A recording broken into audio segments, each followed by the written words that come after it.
मैं कृष्ण मोहन झा आज आप लोगों को क्षेत्रमिति का एक आकृति से दूसरे आकृति पर रूपांतरण से संबंधित क्वेश्चन बताएंगे, जिसमें यह बताएंगे कि हम एक आकृति से दूसरे आकृति में कैसे एक आकृति को ढालते हैं और ढालने से उसकी विमाएं में किस तरह के परिवर्तन होते हैं और परिवर्तन के पश्चात उसकी विमाएं कैसे ज्ञात करते हैं, यह आज आप लोगों को बताएंगे।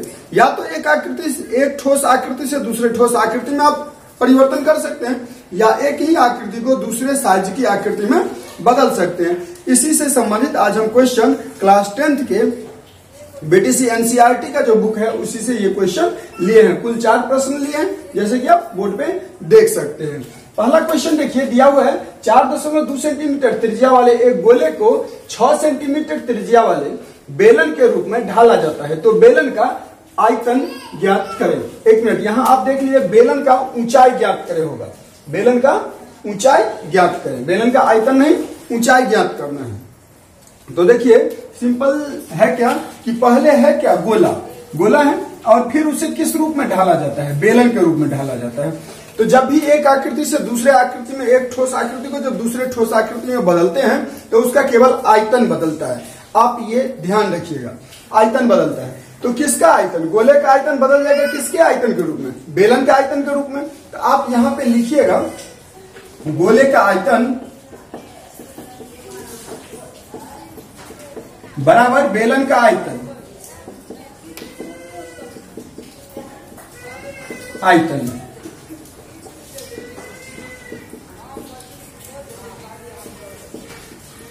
अब गोले का आयतन बराबर, गोले के आयतन का सूत्र होता है 4/3 पाई आर क्यू। तो 4/3 पाई आर क्यू दे दीजिए बराबर बेलन का आयतन, बेलन का आयतन होता है पाई आर स्क्वायर एच। तो अब इसमें देखेंगे क्या कॉमन है, तो पाई का मान दोनों जगह 22/7 आएगा, तो इसे आप विभाजित कर दीजिए। बच गए हैं 4/3 और आर क्यू बराबर आर स्क्वायर एच। आर को भी विभाजित कर देते, यदि आर का दोनों जगह वैल्यू समान होता तो उसे भी हम विभाजित कर सकते थे। लेकिन आप बेलन का देखिए, यहाँ त्रिज्या 6 सेंटीमीटर दिया हुआ है और गोले का त्रिज्या 4.2 सेंटीमीटर दिया हुआ है, इसलिए उसे हम विभाजित नहीं करेंगे, उसका वैल्यू उसके जगह पे रख करके और उसे हम हल कर देंगे। तो 4/3 का 4/3 लेंगे और आर क्यू है, तो आर यहाँ पे गोले का कितना दिया हो 4.2, तो 4.2 ले लेंगे। इसका क्यू है तो क्यू कर देंगे। अब देखिए इसे दशमलव खत्म करने के लिए डिवाइड में 10 दे देंगे। इसे जब हम विभाजित करते हैं 2 पंचे 10 और 21 दूनी 42, तो अब 21 बटा कितना हो गया 5 बराबर आर स्क्वायर। तो यहाँ इसका आर कितना दिया होता है 6, तो 6 का स्क्वायर गुने क्या एच, तो एच दे दीजिए। अब इसे जब लिखेंगे तो 4/3 21/5 गुने 21/5 गुने 21/5 बराबर 6 गुने 6 गुने एच। अब यहां देखिए 3 दूनी 6, 3 सत्ते 21, 3 दूनी 6, 3 सत्ते 21, 3 एकाम 3, 3 सत्ते 21। अब ये दो ठो जो 2 है, इससे 4 को विभाजित कर लीजिए। तो इस तरफ क्या बच चुका है, इस तरफ बच चुका है 7 गुने 7 गुने 7 डिवाइड में 5 गुने 5 गुने 5, 5 गुने 5 गुने 5। इस साइड बचा हुआ है क्या h, इस साइड देखिए केवल h बचा हुआ है और इस साइड नीचे में 3 ठो 5 और ऊपर में 3 ठो 7। अब जब इसे आप गुना कर दिए तो 343/125 हो जाएगा बराबर h। अब इसे विभाजित कर दीजिए, h का वैल्यू आपको प्राप्त हो जाएगा, 2 कुछ आएगा। आप विभाजित करके देख सकते हैं। चलेंगे इसी तरह से क्वेश्चन नंबर 2 की ओर। दिया हुआ क्रमशः 6 सेंटीमीटर 8 सेंटीमीटर और 10 सेंटीमीटर भुजा वाले धातु के 3 गोले को पिघलाकर एक बड़ा सा गोला बनाया जाता है। देखिए जैसे ये छोटा छोटा गोला है, इसे मिला करके एक बड़ा सा गोला बनाया जाता है। तो पूछ रहा है बड़े से गोले की त्रिज्या बराबर व्हाट, यानी ये जो बड़ा आर है ये कितना आएगा, जबकि इन तीनों का R1 R2 और R3 त्रिज्या दिया हुआ है, R3 त्रिज्या दिया हुआ है। तो और इस तीनों को पिघलाकर एक बड़ा सा गोला बनाया जाता है। तो बड़े से गोले की त्रिज्या क्या होगा, तो इसके लिए आप सिंपल तीनों का आयतन का योग बराबर नए गोले के आयतन आप लिख लीजिएगा और उसे निकाल लीजिएगा। तो बड़े गोले का आयतन, इसे मिटा देते हैं, आप वीडियो को रोक करके लिख सकते हैं। बड़े गोले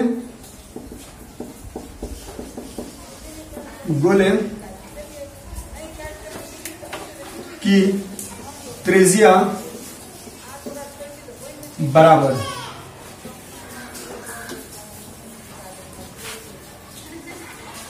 घन root R1Q plus R2Q plus R3Q।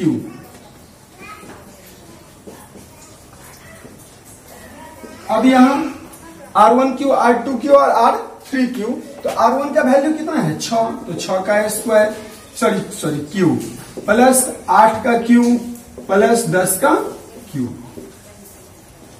6 है 36, 36 के 200, 16, 8 64, 64 512, 10 को 3 बार मल्टीप्लाई कीजिए तो 1000। ये सबको जब आप जोड़ दीजिए तो 1728 प्राप्त होता है।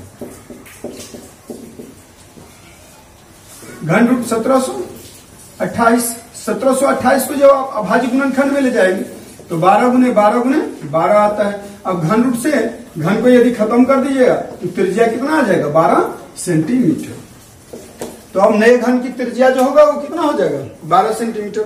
आप इसे समझने के लिए ऐसे समझे कि तीनों गोले के आयतन का योग बराबर नए गोले का आयतन, तो 4/3 पाई R1Q प्लस 4/3 पाई R2Q प्लस 4/3 पाई R3Q बराबर 4/3 पाई बड़े गोले का आयतन, तो बड़ा R3 दे देंगे।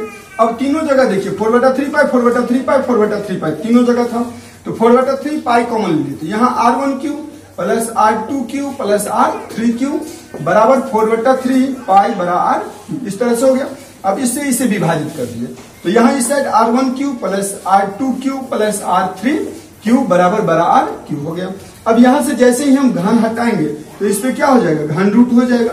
तो इसी तरह से ये फॉर्मूला जो आप यहाँ देख रहे हैं वो हमने इसी को सॉल्व करके आपको यहाँ बताएं, आप समझने के लिए इसे समझ सकते हैं और जान सकते हैं कि ये किस तरह से हमने वहां बनाए हैं। तो चलेंगे इसी तरह से क्वेश्चन नंबर 3 की ओर। आप रोक करके वीडियो को आप पूरा एक्सप्लेन करके अपने नोटबुक में लिख लीजिए, समझ लिए। समझने में यदि कोई परेशानी होता है तो आप मुझे कमेंट करके दीजिए, हम फिर से वीडियो नया बना करके आपको भेजेंगे। चलेंगे क्वेश्चन नंबर 3 की ओर।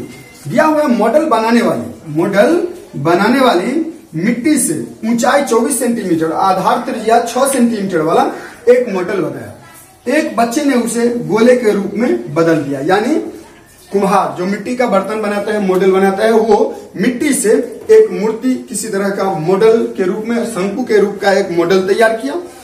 जैसे ही उसने मॉडल तैयार करके अपने घर गया, बस कोई बच्चा वहां आकर के और उस मॉडल को गोले के रूप में बदल दिया। वो बनाया था क्या शंकु के रूप में, और बच्चे उसे बदल करके गोले के रूप में कर दिया। तो अब यहाँ मुझे कह रहा है कि उस गोले की त्रिज्या क्या होगा, उस गोले की त्रिज्या क्या होगा। आप गोले की त्रिज्या बताइए, मूड़ी पकड़ो। अब यहाँ मुझे कह रहा है उस गोले जो जिस गोले में वो बच्चे बदल दिया, उस गोले की त्रिज्या क्या होगा। तो यहाँ हम लिखेंगे शंकु का आयतन बराबर गोले का आयतन। गोले का आयतन, शंकु का आयतन 1/3 पाई R स्क्वायर H, गोले का आयतन 4/3 पाई R। अब यहाँ ये 3 और ये 3 दोनों को विभाजित करते क्योंकि दोनों समान है। यहाँ पाई से इस पाई को विभाजित कर दीजिए, तो यहाँ अब क्या बच गया R स्क्वायर H। तो शंकु का ये R है, तो शंकु की त्रिज्या कितना दिया हुआ था, शंकु की त्रिज्या 6 सेंटीमीटर था, तो 6 गुने 6 दे दीजिए, क्योंकि ये स्क्वायर है इसीलिए 2 बार गुना के रूप में दिए हैं। फिर ऊंचाई है, तो ऊंचाई कितना दिया था 24, तो 24 दे दीजिए आप। बराबर इस साइड में क्या बचा है 4 गुने R3, 4 से इसे विभाजित कर दीजिए, 6 हो गया। इस तरह से बचा क्या 6 गुने 6 गुने 6 बराबर क्या बचा हुआ है R3। अब R बराबर यदि देखेंगे तो घन रूट कितना हो जाएगा 6 का Q। अब घन रूट से घन रूट को विभाजित कर देंगे तो R बराबर कितना हो जाएगा 6। तो R बराबर इस, यानी जो बच्चे जो जिस गोले के रूप में बदल दिया उस गोले की त्रिज्या क्या होगा, तो आप बता सकते हैं उस गोले की त्रिज्या 6 होगा। कैसे होगा, इसके लिए आपने देखा शंकु का आयतन बराबर गोले का आयतन के लिए शंकु बदल गया किसमें, गोले में बदल गया, तो शंकु का आयतन गोले के रूप में हो जाएगा। शंकु का आयतन बराबर गोले का आयतन लिख दिए, शंकु का जो आयतन का सूत्र था वो लिख दिए, गोले का जो आयतन का सूत्र था वो लिख दिए, जो विभाजित होने वाला था उसे विभाजित कर दिए, जो बच गया उसके जगह पे उसका मान रख दिए। जैसे यहाँ R स्क्वायर H बचा था तो R का मान 6 दिया हुआ, तो 6 गुने 6 दे दिए। ऊंचाई 24 था तो 24 दे दिए। इस साइड में 4 गुने आर क्यू बचा हुआ था तो 4 आर क्यू दिए। 4 से जब 24 को विभाजित किए हैं तो 6 बचा, तो 6 गुने 6 गुने 6 बराबर आर क्यू दिए। अब यहां से घन जैसे ही क्यू हटाए तो इसमें घन रूट हो गया, और जब घनमूल निकाले तो आर का मान कितना हो गया 6। तो इस तरह से हम आशा करते हैं कि आप लोगों को ये क्वेश्चन भी समझ में आ जाएगा। चलेंगे क्वेश्चन नंबर 4 की ओर। आप वीडियो को रोक करके लिख सकते हैं, पीछे करके दोबारा देख सकते हैं, ये आपके लिए आपके बस में है, आप उसे जैसे देखना चाहे देख सकते हैं। अब चलेंगे 8 सेंटीमीटर भुजा वाले घन को 2 सेंटीमीटर भुजा वाले कितने घन से 2 सेंटीमीटर भुजा वाले कितने घन बनाए जा सकते हैं। यानी मेरे पास में एक 8 सेंटीमीटर भुजा वाला एक घन है, अब उसे हम क्या करना चाहते हैं 2 सेंटीमीटर भुजा वाले घनों में विभक्त करना चाहते हैं, तो हम कितने घन बना सकते हैं ये मुझसे पूछ रहा है। तो आप सिंपली इसे हल करने के लिए ले सकते हैं फॉर्मूला 2 सेंटीमीटर भुजा वाले घनों की संख्या बराबर बड़े घन का आयतन बट्टा छोटे घन का आयतन। तो जैसे यहां हम ले सकते हैं 2 सेंटीमीटर भुजा वाले घनों की संख्या बराबर बड़े घन का आयतन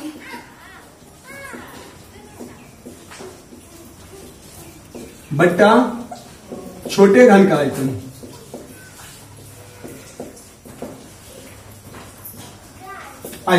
अब बड़े घन का आयतन, तो घन का आयतन आपको पता है, घन का आयतन बराबर होता है भुजा क्यू, सबको पता है। घनों का आयतन बराबर भुजा क्यू, तो भुजा कितना, बड़े घन का भुजा कितना 8 सेंटीमीटर, तो 8 का क्यू।